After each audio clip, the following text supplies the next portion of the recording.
Davis, and I'm going to be discussing some listening strategies for young children today. The first book that I'm going to talk about is called My 10 Book. It's by Jane Belk Moncure and it's illustrated by Linda Hohag. This book addresses math concepts. So the listening strategy would be math focused. Another thing that we will talk about in the book is counting and subtracting by losing objects, such as these blue circles. And also, this card will be used as a prompt. So children can make a connection between the 10 circles and the number 10, and also word recognition, the word T-E-N, meaning 10.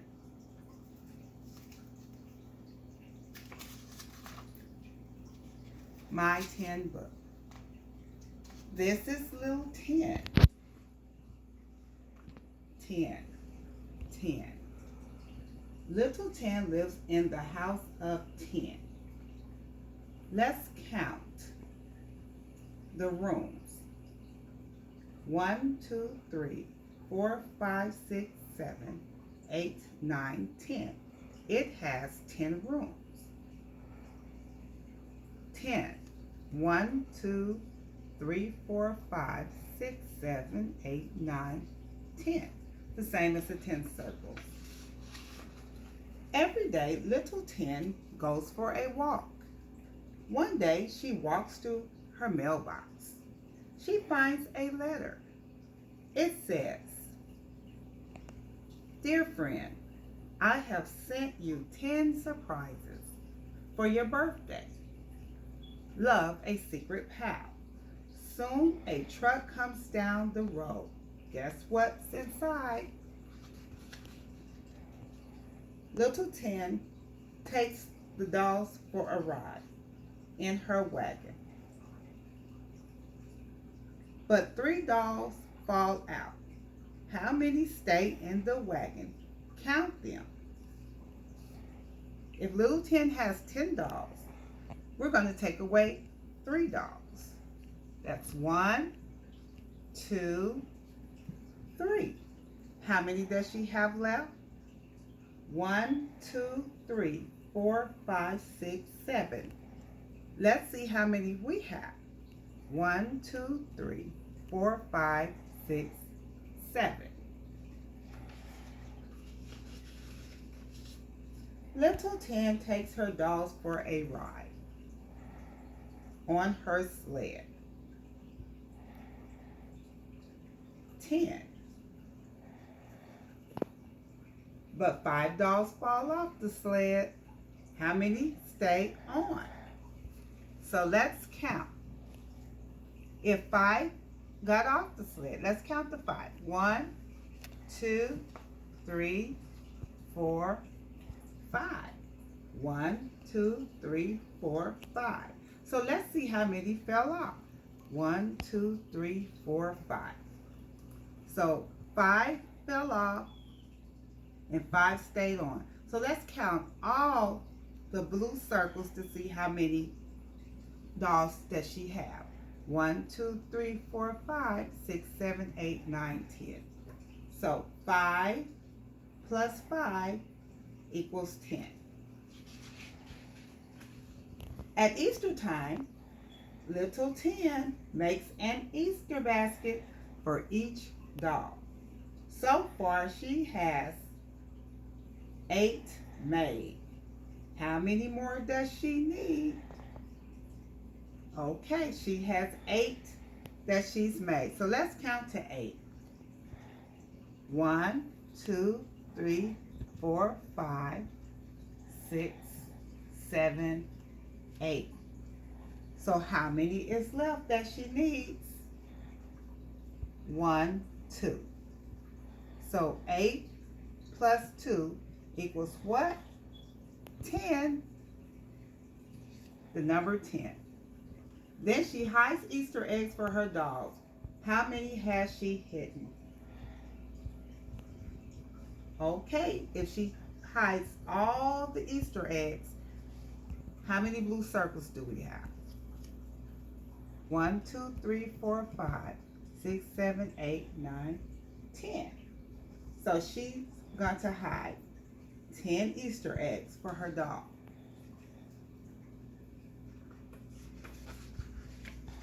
On the 4th of July, Little Tim packs a picnic for her dolls. She makes 5 big sandwiches. Let's count 5. 1, 2, 3, 4, and 5. When she cuts them in half, how many half sandwiches does she have for her dolls? Now, 10 is our magic number. All of the items that we count add up to 10. This is the number 10, T-E-N, the number 10, and this is the word 10. Let's count.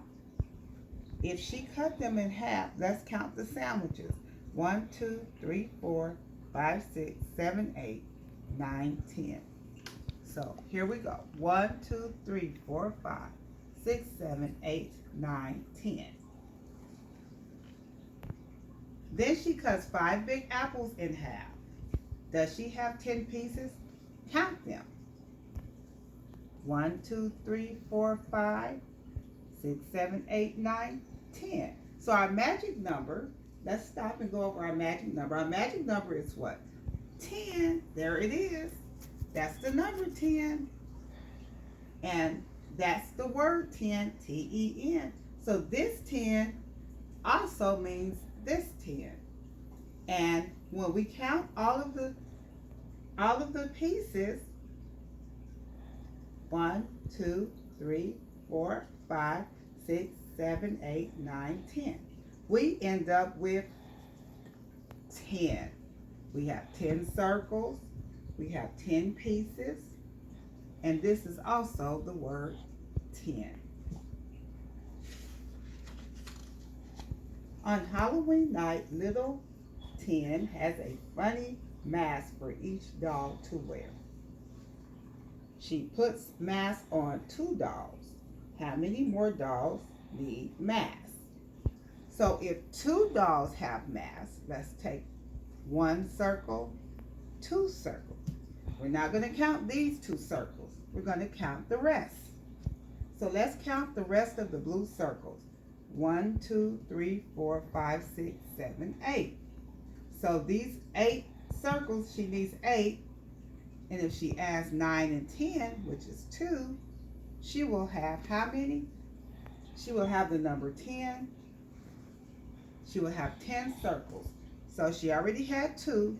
So what does she need? She needs 1, 2, 3, 4, 5, 6, 7, 8.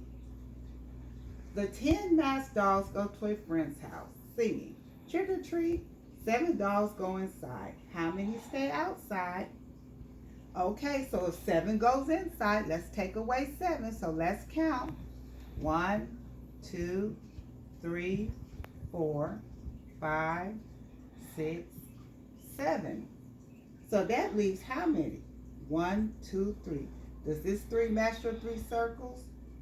1, 2, 3. Those 3 match the 3 that did not go inside. So 7 plus 3 is what? 10. At Thanksgiving time, Little Tim makes an Indian wigwam for the dolls. They play Indians and Pilgrims. How many play outside the wigwam? Okay, let's see. How many are outside? 1, 2, 3, 4, 5, 6, 7. So let's count 7 circles. 1, 2, 3, 4, 5, 6, 7. So how many are left? 1, 2, 3. That's right. 3 circles are left, and 7 circles are outside, and 3 are inside the tent. And 7 plus 3 equals 10.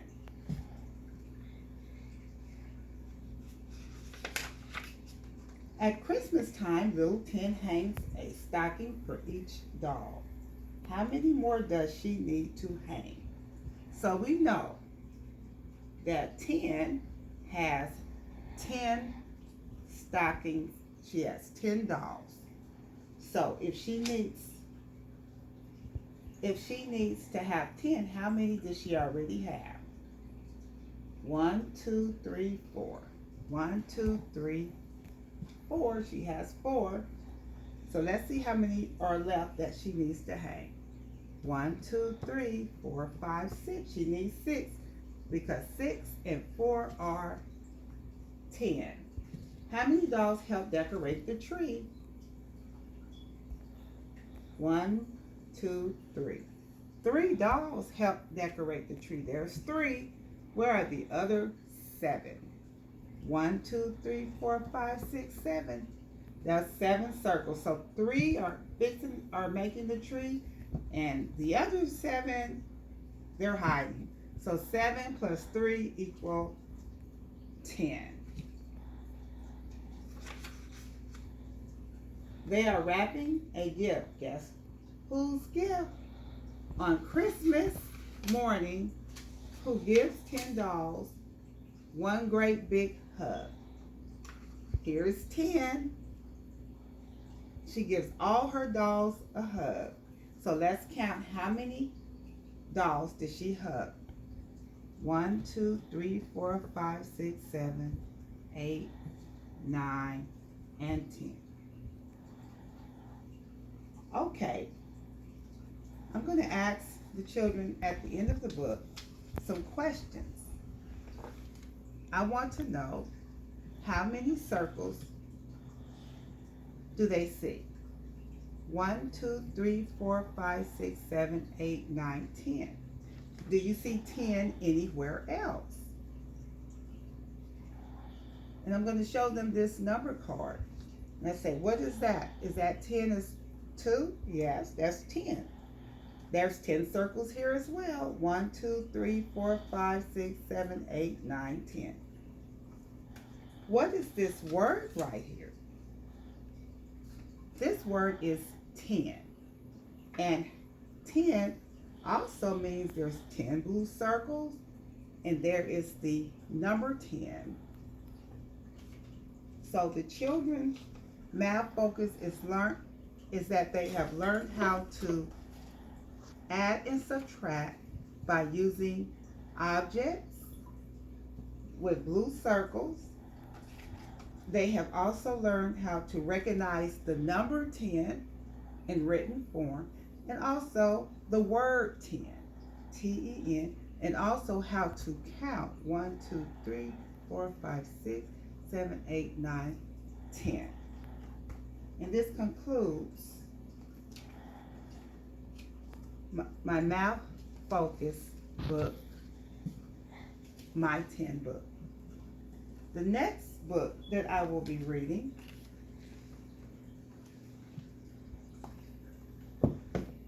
is the story of Ferdinand. This book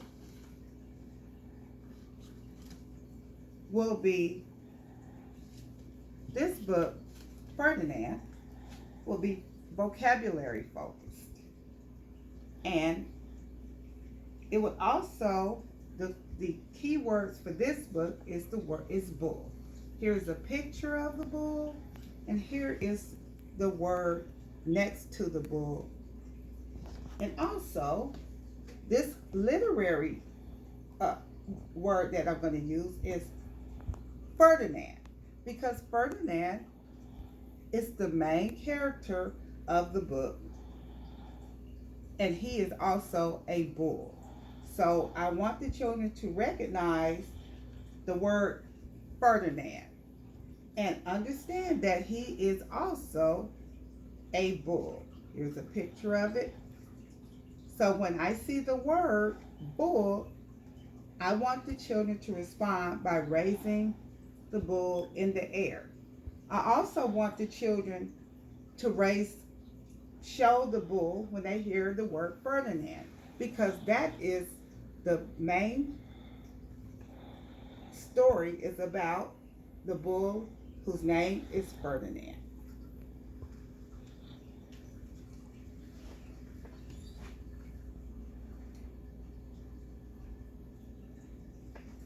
And also, I want them to have an understanding of what the bull likes to do.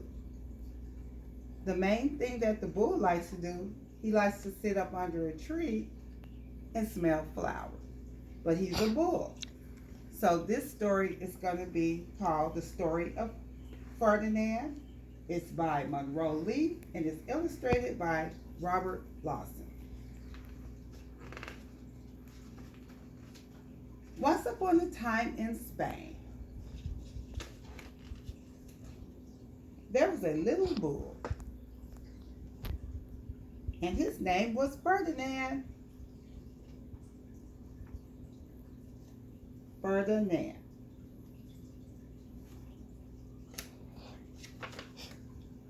All the other little bulls he lived with would run and jump and butt their heads together. But not Ferdinand, the bull.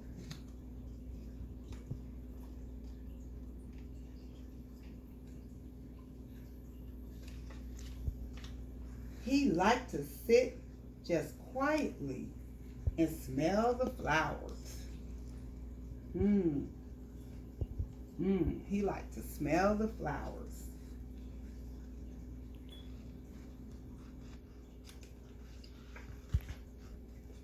He had a favorite spot out in the pasture under a cork tree. There's the tree. There he goes.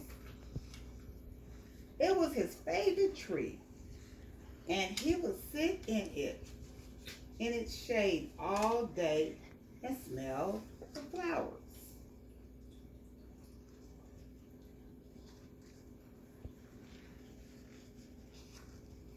Sometimes his mother, who was a cow, would worry about him.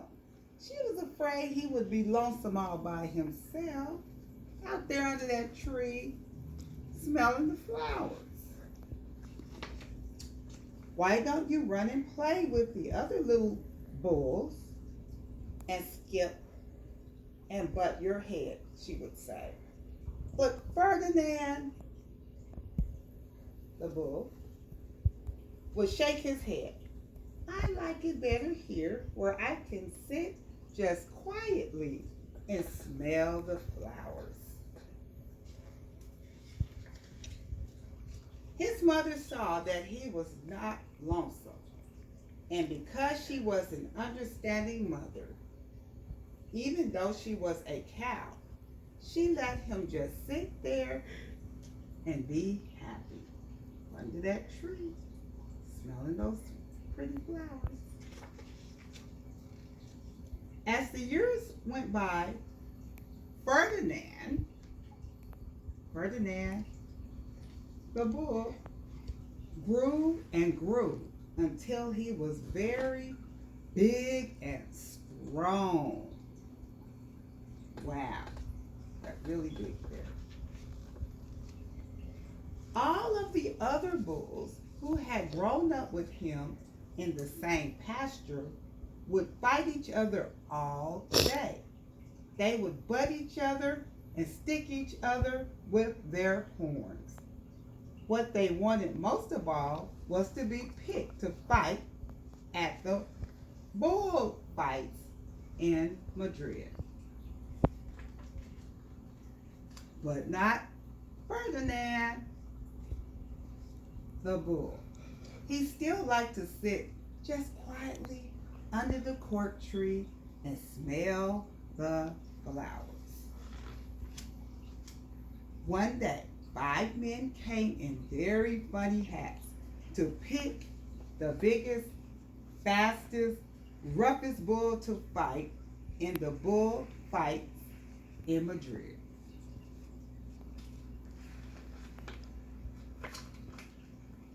All the other bulls ran around snorting and butting and leaping and jumping.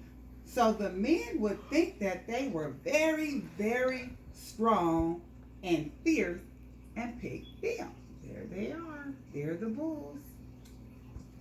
There they are. Ferdinand knew that they wouldn't pick him, and he didn't care. So he went out to his favorite cork tree to sit down. Now, this bull, who is this bull? His name is Ferdinand. And now Ferdinand is a good bull. And what does Ferdinand like to do? And this is what I would ask the children. Where is he going? He's going under what? That tree. And what does he like to do when he gets under the tree? That's right. He likes to smell the flowers. So there he goes. He doesn't want to play and he doesn't want to fight. He just wants to smell the flowers, even though he's really big. He didn't look where he was sitting, and instead of sitting on the nice cool grass in the shade, he sat on a bumblebee. What does a bumblebee do? If you sit on the bumblebee, do you know? Well, it stings you. And when it stings you, you're going to say, ouch, because it hurts really, really bad. So he sat on that bumblebee that he didn't see, who likes flowers too. Well, if you were a bumblebee and a bull sat on you, what would you do? You would sting him. And that is just what the bee did to Ferdinand the bull. So what happens when you sting a bull? Let's see.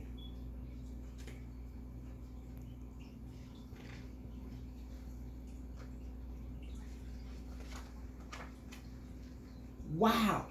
Did it hurt? Ferdinand the bull up went the snort. He ran around puffing and snorting and butting and pawing the ground as if he were crazy because that sting hurt. The 5 men saw him and they all shouted with joy. Here was the largest and fiercest bull of all, just the one for the bullfights in Madrid.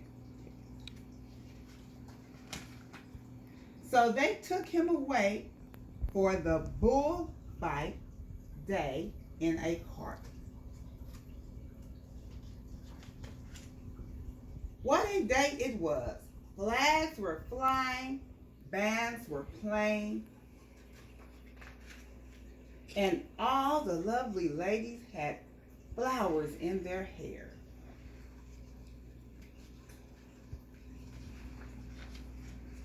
They had a parade into the bull ring.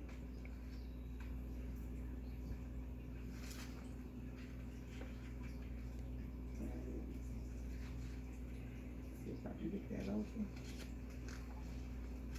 First came the banderillos with long, sharp pins with ribbons on them to stick in the bull and make him mad. They're going to stick them again. Next came the picadoras, who rode skinny horses, and they had long spears to stick in the bull and make him madder. Then came the matador. He's the one who challenges the bull, the proudest of all. He thought he was very handsome and bowed to the ladies. He had a red cape and a sword and was supposed to stick the bull last of all. Then came the bull. And you know who that was, don't you? Who do we think that could have been? That's right, it could have been Ferdinand, because he was supposed to be the big strong bull that would fight the matador. And the matador is the one who fights with the bull, and he challenges the bull. They called him Ferdinand the Fierce, and all the banderillos were afraid of him, and the picadores were afraid of him, and the matador was scared stiff. He thought, ooh, I'm going to get it. This bull is big and strong. Ferdinand, the bull, ran to the middle of the ring, and everyone shouted and clapped because they thought he was going to fight fiercely and butt and snort and stick his horns around. But not Ferdinand, the bull. What do we think he did next? What is his favorite thing? When he got to the middle of the ring, he saw the flowers in all the lovely ladies' hair, and he just sat down quietly and smelled. So Ferdinand, instead of fighting the matador, he sat down to smell those pretty flowers. He wouldn't fight and be fierce no matter what they did. He just sat and smelled. And the bandoleros were mad, and the picadores were madder, and the matador was so mad he cried because he couldn't show off with his cape and sword. And the sword is what the matador uses when they challenge a bull in the bullfight. So they had to take Ferdinand the bull home. And for all I know, he is sitting there still under his favorite cork tree, smelling the flowers just quietly. And he is very happy. So at the end of this lesson, I would ask the children, who was Ferdinand? He is what? He is a bull. And what did Ferdinand like to do? He liked to sit under the tree and smell pretty flowers. What happened one day when Ferdinand sat under the tree? Who stung Ferdinand? A bumblebee. And when he stung Ferdinand, the bull, he ran and he became fierce because why? Because it's painful and it hurt. But Ferdinand's favorite thing to do was smell flowers. And our word for today is bull, and our favorite bull, the name of our favorite bull is Ferdinand. The end. And that concludes my concept and my vocabulary words. The bull, and my literary strategy is to use the word bull to draw in the children, to recognize the word, and also a literary concept, Ferdinand, which is the name of this particular bull in this story. The last book I'll be reading has dual concepts. It's called Fly Butterfly. And this book talks about the life cycle of a butterfly, where children can understand. The two literary concepts or vocabulary words that I would like to use is caterpillar and butterfly.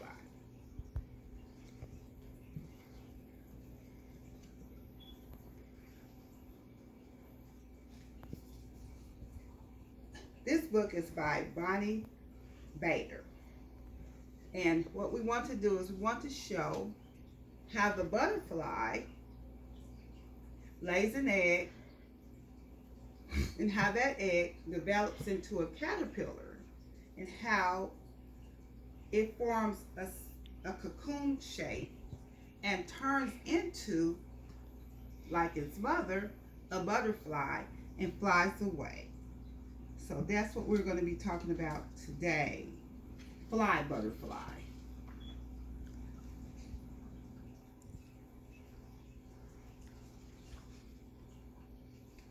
So my listening strategy is listen for the word caterpillar and butterfly. Okay. First of all, the kids should recognize that this butterfly is brown and orange, two different colors. The wind blows softly, tickling the leaves of a milkweed plant. The air is sticky and sweet. It is summer. A butterfly flutters her wings. She is searching for something. A leaf, still moist from the recent rain, hidden at the bottom of the milkweed plant. Silently she lands. This is the perfect place. The perfect place to leave something special. The perfect place to leave an egg. So the butterfly is going to lay her eggs, which is her baby, on the flower. Now the butterfly has flown away. She has left her egg behind. The wind blows, scattering many green leaves, but the egg stays on the leaf of the milkweed plant. So the butterfly has flown away. And this is what she left. She left an egg. The egg is round, not a perfect circle, but round enough with a hard shell to protect it. And there is a hole in the egg, a tiny hole, but just the same, a hole to let in air and water and sun. So the larva inside the egg can grow and grow and grow.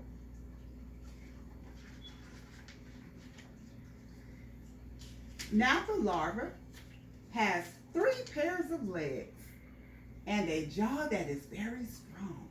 It is hungry. It eats its way out of the egg. The larva, which is now called a caterpillar, is free. The sun hangs low in the sky. It is still summer. The caterpillar is hungry. It eats and eats the leaves and the milkweed plant. The caterpillar gets bigger and sheds its skin. It eats some more and gets even bigger and sheds its skin again and again and again. So it keeps changing. The skin changes.